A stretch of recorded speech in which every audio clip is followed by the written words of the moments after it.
நேதாஜி மகாத்மா காந்தி குறித்த ஆளுநருடைய பேச்சை கடுமையாக தமிழ்நாடு காங்கிரஸ் கட்சி கண்டித்திருக்கிறது. அறிக்கையெல்லாம் கூட வெளியிட்டிருக்கிறார்கள். சார், தொடர்ச்சியாக நம்ம பலமுறை கவர்னர் பத்தி நம்ம பேசி இருக்கிறோம்.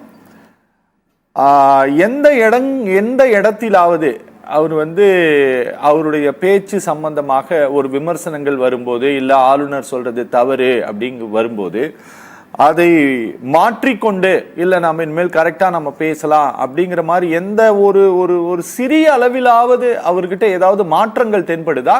இல்ல தொடர்ச்சியாகவே அவர் ஒரு இன்டென்ஷனோட தான், பொலிட்டிக்கல் இன்டென்ஷனோட தான் அவர் செயல்பட்டு இருக்காரா? எல்லோருக்கும் என்னுடைய வணக்கம்.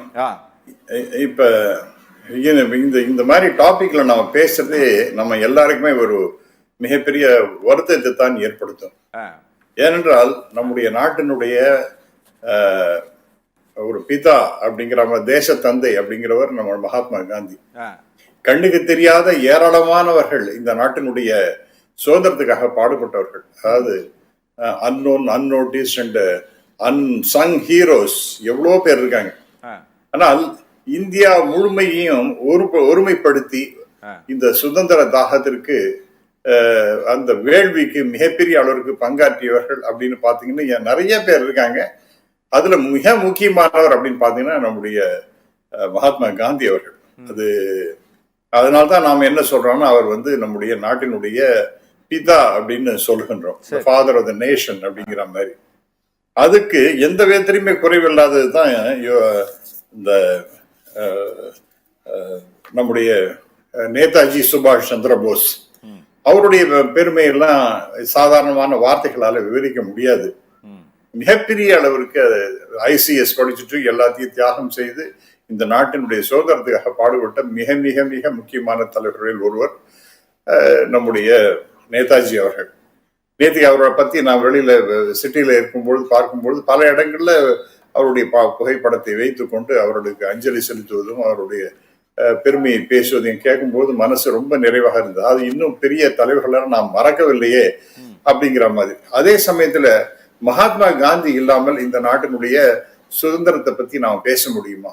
அதாவது இந்தியா முழுமையும் ஒருங்கிணைத்தது அப்படின்னு பாத்தீங்கன்னா அது மகாத்மா காந்தியால தான். அதாவது காஷ்மீர்ல கன்னியாகுமரி வரைக்கும் எல்லாருக்கும் தெரிஞ்ச ஒரு தலைவர் அப்படின்னு பார்த்தா, எல்லாரையும் ஒருங்கிணைத்த தலைவர் பார்த்தா மகாத்மா காந்தி அவர்கள்.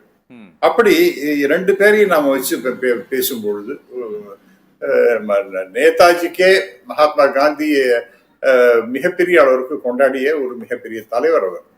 அவரே பலமுறை அதை வெளிப்படையாக பேசி இருக்கின்றார். இன்னும் சொல்ல போனால் மகாத்மா அப்படிங்கிற அந்த பட்டத்தை கொடுப்பதற்கு அவர் ஒரு முக்கியமான காரணம்.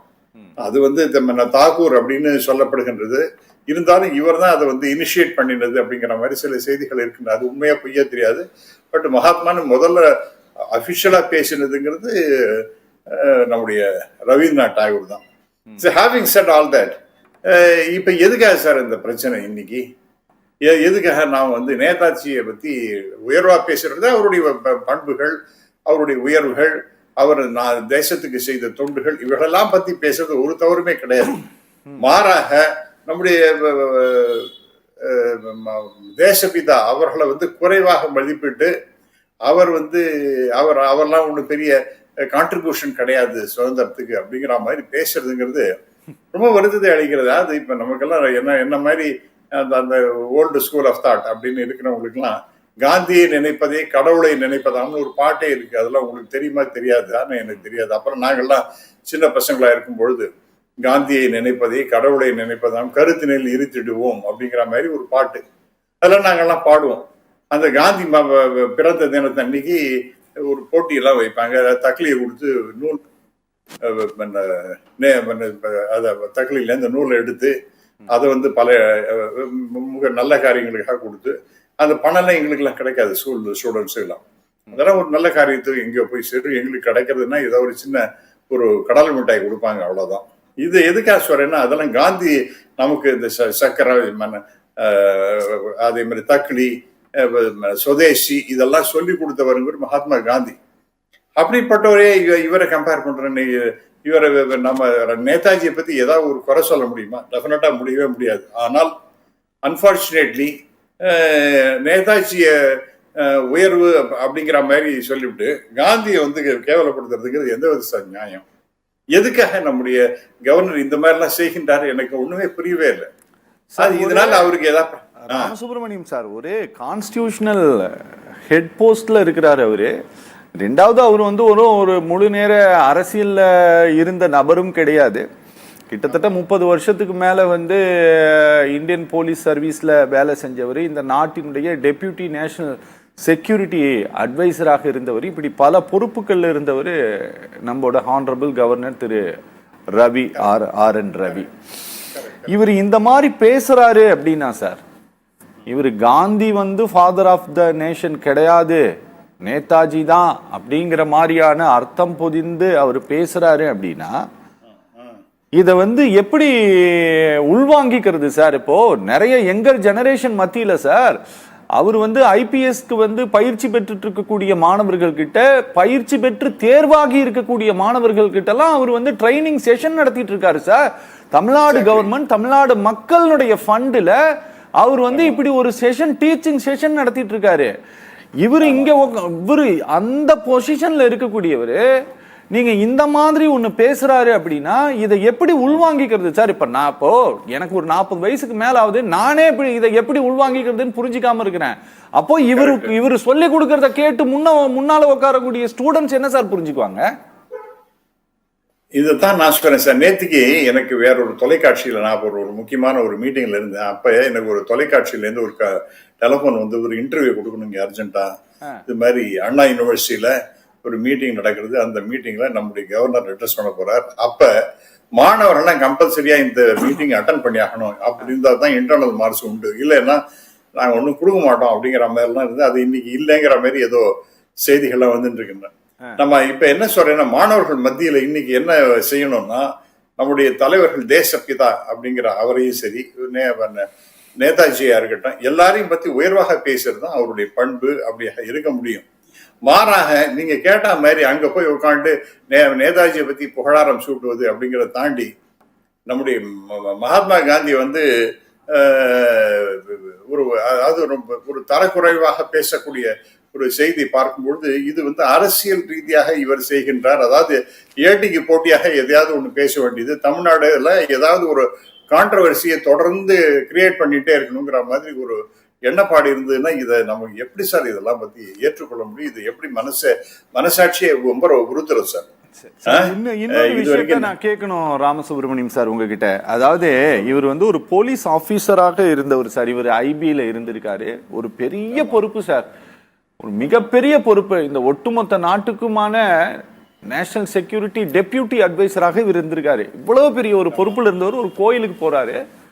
கோயில்ல இருந்த பட்டாச்சாரியார்கள் மூஞ்சில வந்து நான் வந்து அச்சத்தை பார்த்தேன் அப்படின்னு சொல்லிட்டு அபிஷியல் ட்விட்டர் கணக்குல எழுதுறாரு சார். இது இது இது இது 2-3 விஷயத்தை நான் பார்க்கணும் சார். இது மட்டுமல்ல, அவர் வந்து தமிழ்நாட நமக்கு இன்னைக்கு நம்முடைய ஸ்டேட்டினுடைய மாநிலத்தினுடைய பெயர் என்ன? Tamil Nadu. Officially it has been declared as Tamil Nadu. கல்வி சிறந்த தமிழ்நாடு, புகழ் கம்பன் பிறந்த தமிழ்நாடு, பல்வித ஆயின சாத்திரம் மனம் பாரங்கம் வீசும் தமிழ்நாடு, வள்ளுவன் தன்னை உலகினுக்கே தந்து வான்புகழ் கொண்ட இப்படின்னு பாரதி அவன் பாடிட்டு போனான்னா அபிஷியலா 1968 this has been declared as Tamil Nadu. அதை போய் தமிழகம் அப்படின்னு ஒரு புதுசா எழுதுறது. இது வந்து வள்ளுவர் ஆண்டுன்னு சொன்னா அதெல்லாம் எடுக்கிறது. இதெல்லாம் வந்து இதை தொடர்ந்து இப்படி அப்ப போன தடவை அதனாலதான் என்ன பண்ண டீ கொடுக்குறேன்னு சொன்னாங்க, வாண்டான்னு சொல்லிட்டு புறக்கணிச்சாங்க. இதே போல இப்போ இதை பண்ணுகின்றார் என்றால் வாட் இஸ் இஸ் இன்டென்ஷன் எனக்கு புரியல. அதே மாதிரி இப்ப நீங்க சொன்னீங்க பாருங்க, அந்த அர்ச்சகர்கள் எல்லாம் பார்த்த அவருடைய மூஞ்சியை பார்த்த உடனே அப்படியே பீதி தெரிகின்றது. என்னைக்கு ராமபிரானுடைய அந்த கோயில் கட்டப்படுகின்றது அயோத்தியில, அன்னைக்கு அந்த திறப்பு விழா. அந்த திறப்பு விழாக்கு அதற்காக இங்க இருக்கக்கூடிய ஒரு கோயில் வெஸ்ட் மாம்பலத்தில் இருக்கக்கூடிய ஒரு கோதண்டராம சுவாமிகள் கோயிலுக்கு போகும்பொழுது அங்கிருந்த அரசர்களுடைய முகத்துல பீதி ஏற்பட்டது. அதை நான் பார்த்தேன்னு சொல்லிட்டு அதை எழுதினாங்கன்னா அது என்ன again he wanted to create some sir இல்ல ராமசுப்ரமணியம் சார் எனக்கு அது சொல்லுங்க. அதாவது அதை வந்து எழுதுனது திரு RN ரவி அப்படிங்கிற தனிப்பட்ட ட்விட்டர் கணக்குல அவர் எழுதியிருந்தாருன்னா நமக்கு பிரச்சனை கிடையாதுங்க.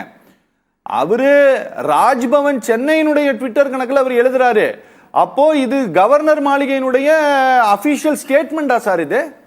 ஆமா, எக்ஸாக்ட்லி சார். நீங்க சார் நான் என்னன்னு சொல்றேன், அதாவது திரு RN ரவி அப்படின்னு ஒரு தனிப்பட்ட ஒருவருடைய கருத்தாக இருந்தாலும் சரி, அல்லது கவர்னர் என்கின்ற முறையில் இருந்தாலும், இன்னைக்கு என்ன போஸ்ட் சார் அவருக்கு? தமிழ்நாட்டை பொறுத்த வரைக்கும் கவர்னர் தான் இன்னைக்கு கான்ஸ்டிடியூஷனல் ஹெட் நம்பர் 1. ஆமா, மாநிலத்தை பொறுத்த வரைக்கும் அவர் தான் நம்பர் 1. ஐ மீன் அது வந்து இட் மே பி ஒரு ஃபிகர் ஹெட்டா இருக்கலாம், அதுதான் தட் இஸ் அ சிச்சுவேஷன். இருந்தாலும் கூட அவர் தான் இன்னைக்கு கவர்னர். அந்த மரியாதை எல்லாரும் கொடுக்கணும், ரைட்டு. ஆனால் அந்த அர்ச்சகர்கள் மூஞ்சியை பார்த்த உடனே அப்படியே பீதி, ரொம்ப பயம் அவங்களுக்கு, அப்படியே பயந்து நடுங்கிட்டு ஏதோ ஒரு பீதி இருக்கின்றதுன்னு சொல்லி கடைசியில் அவங்க என்ன சொல்றாங்க, அதெல்லாம் ஒன்றும் இல்லை, எங்களுக்கு நாங்கள் ரொம்ப மகிழ்ச்சியாக இருக்கோம், எங்களுக்கு எந்த விதமான பிரச்சனையுமே கிடையாது, we are all quite happy, நாங்கள் எங்களுடைய கடமைகளை நன்றாக செய்து கொண்டிருக்கின்றோம், யாராலும் எந்த ஒரு ப்ரெஷர் இல்லை அப்படின்னு சொல்லும் பொழுது, அப்ப என்ன ஹிஸ் இன்டென்ஷன்? தொடர்ந்து ஏதாவது இங்க வந்து அரசியல் பண்ணணும். He wants to create some kind of a controversy in Tamil Nadu அப்படிங்கிற மாதிரி தான். அது எதுக்காகனா அரசியல் ரீதியாகத்தான் பண்றாரு. இதெல்லாம் எனக்கு ரொம்ப இப்ப என்ன மாதிரி ஒரு சீனியர் சிட்டிசன் 60 வயசு கூட இல்லை, அதெல்லாம் 70 தாண்டி போன ஆள் தான். அப்படி இருக்கும் பொழுது எனக்கெல்லாம் மிக வருத்தமா இருக்கு, இந்த மாதிரி ஏன் தொடர்ந்து இப்படி செய்து கொண்டிருக்கின்றார். அது போன தடவை தமிழ்நாட்டை போய் தமிழகம்ங்கிறது என்ன செய்ய வேண்டும் அது செய்யாம இருக்கிறது, இந்த பெண்டிங் பில்ஸ் எல்லாம் இருக்கு. நீங்க இப்ப சொன்னீங்க பாருங்க, இந்த ஸ்டூடெண்ட்ஸ் மத்தியில வந்து never ever I will give permission for NEET ன்னு சொன்னா, why you are creating such a problem students மத்தியில இதெல்லாம் பேசலாமா? ஓகே சார், இது வந்து டெஃபினட்டா வந்து நான் கண்டனத்துக்குரியது அப்படின்லாம் சொல்றதை தாண்டி மிக வருத்தப்படுகின்றேன். இந்த மாதிரிலாம் ஒரு துரதிருஷ்டவசமான, நானும் வந்து பெரிய பல கவர்னரை பார்த்திருக்கின்ற ஒரு ஆள் தான். ஆனா இந்த மாதிரி ஒரு most controversial figure we have never come across in my lifetime. I have not come across such a controversial figure as the governor of Tamil Nadu. இது வரைக்கும் இந்த மாதிரி ஒரு கான்ட்ரோவர்சி நான் பார்த்ததே கிடையாதுங்கிறத வருத்தத்தை நான் தெரிவித்துக் கொள்கிறேன்.